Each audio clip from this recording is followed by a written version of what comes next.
All right. Hi, it's me. I'm here. So my project is on the 20th century and the women's rights movement, specifically the most major events happening in that century.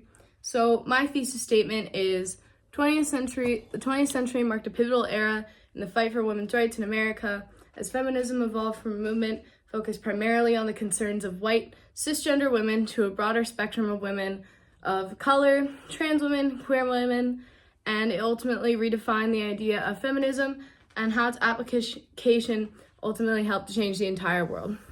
So, my table of contents, I'm going to be discussing context of these movements, a timeline of very important events, and the timeline, it's pretty brief. I only have 5 to 7 minutes for this video, so it's a pretty sparse timeline, but I'll try my best to expand more onto it.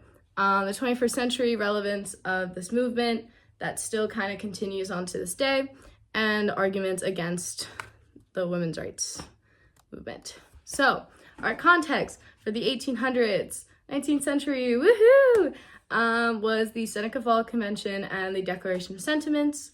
Women in the 1800s they didn't have property rights. They were forced to submit to laws that they had no voice in making. They were unable to practice medicine or practice law. They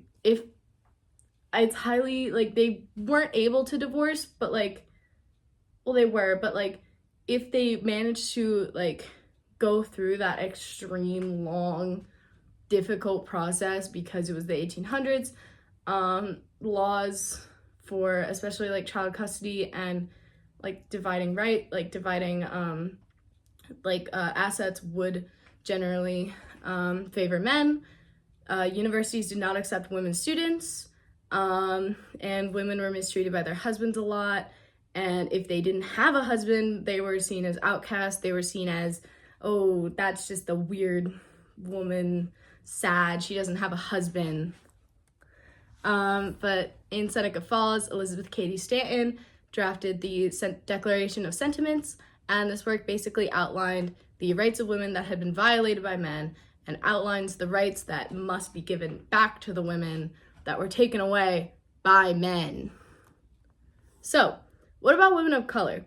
They were often excluded a lot from these discussions, especially in the early women's movement.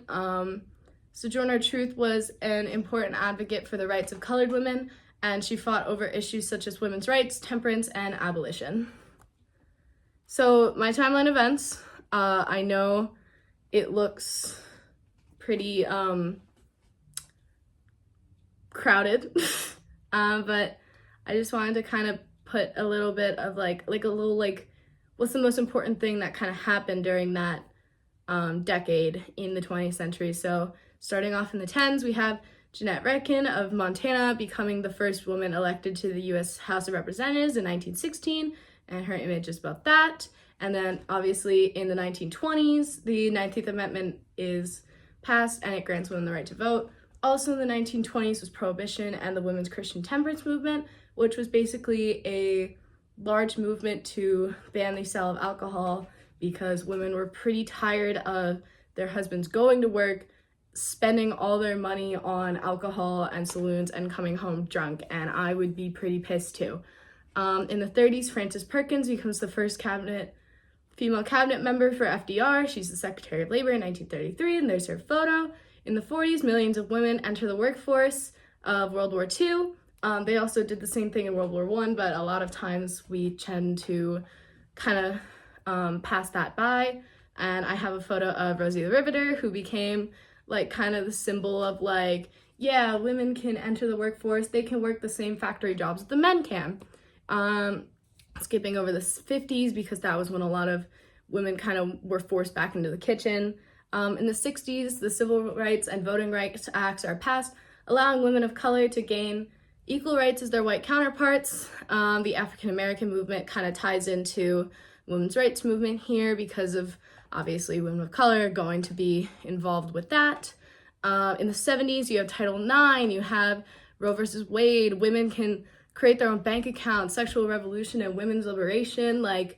women can openly divorce their husbands now. They can open their own bank accounts. A lot happened in the 70s. I genuinely do not have enough time to go over it. And I have a photo of a lot of like bra burnings. And in the 90s, Ruth Bader Ginsburg, obviously, a lot of people know her. She is the second woman to be given the position of a Supreme Court justice, following Sandra Day O'Connor in the 80s.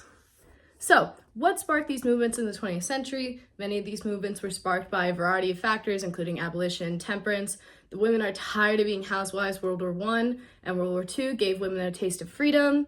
I have a photo of women looking for suffrage, a photo of women working in factories during World War I, and a image, like a symbol of the abolitionist movement.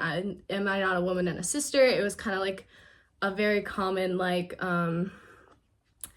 phrase they would use and would attach. My counter thesis is, it's true that in the 20th century it was a very important time for women's rights, but at what point does the fight for equality end?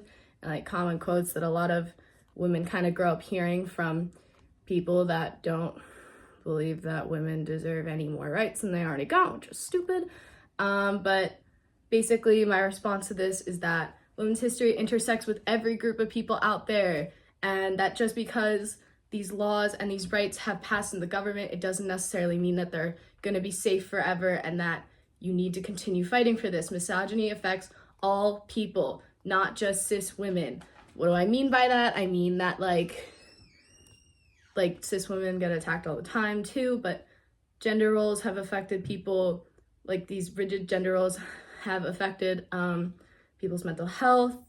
A lot of times trans women are attacked.